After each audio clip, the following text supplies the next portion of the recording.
হত্যা নাকি আত্মহত্যা এখনো খোলেনি রহস্যের জট, বরং সময়ের হাত ধরে আরো ঘনীভূত হয়েছে তা। অপেক্ষায় আছেন ভক্তরা, এক বুক যন্ত্রণা নিয়ে আজও লড়ছেন গর্ভধারিণী মা।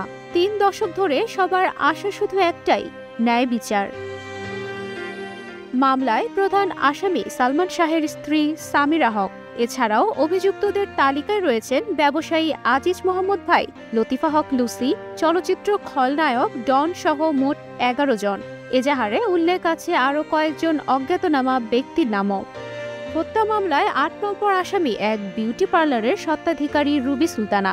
সালমান শাহের মা নীলা চৌধুরীর ভাষ্যমতে 1996 সালের 6 সেপ্টেম্বর সালমান শাহর মৃত্যুর দিন নায়কের ইস্কাটন প্লাজার ফ্ল্যাটে পার্লারের 2 কর্মীকে নিয়ে উপস্থিত ছিলেন রুবি। সংবাদ মাধ্যমে দেয়া এক সাক্ষাৎকারে নীলা চৌধুরী জানান, নিউ ইস্কাটন রোডে সালমানের বাসার সামনে মেফিয়ার নামের একটি বিউটি পার্লার ছিল।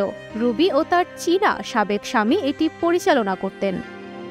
নীলা চৌধুরী বলেন, মৃত্যুর দিন ছেলের নিথর দেহে তেল মালিশ করছিলেন রুবির পার্লারের 2 কর্মচারী।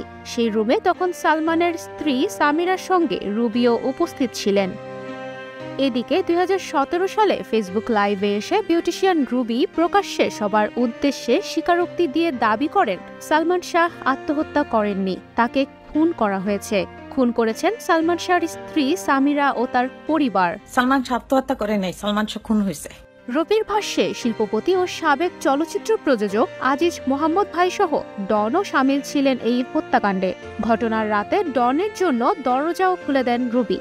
ভিডিওতে তিনি দাবি করেন তার ছোট ভাই রুমিকে দিয়ে সালমান শাহর হত্যাকাণ্ড ঘটানো হয়েছে, এরপর তাকেও মেরে ফেলা হয়েছে। রুবি ওই ভিডিওতে অনুরোধ করে বলেন তিনি নিরাপত্তাহীনতায় ভুগছেন, যে কোনো সময় তাকে মেরে ফেলা হতে পারে। তবু তিনি বলতে চান সালমান শাহ আত্মহত্যা করেননি, প্রমাণ পর্যন্ত করতে পারবেন এটি খুন। এদিকে 29 বছর পর সালমান শাহ হত্যা মামলার তদন্ত করছে রমনা থানা পুলিশ। নতুন করে ঘেঁটে দেখছে পুরনো সব আলামত। সেই তদন্তের জের ধরেই 90 দশকে যেই বাসায় স্ত্রী সামিরাকে নিয়ে ভাড়া থাকতেন সালমান শাহ, ইস্কাটন প্লাজার ওই ফ্ল্যাটের ভেতরের চিত্র নতুন করে ঘুরে দেখছে পুলিশ। তুবাইশি বুশরা, স্টার নিউজ।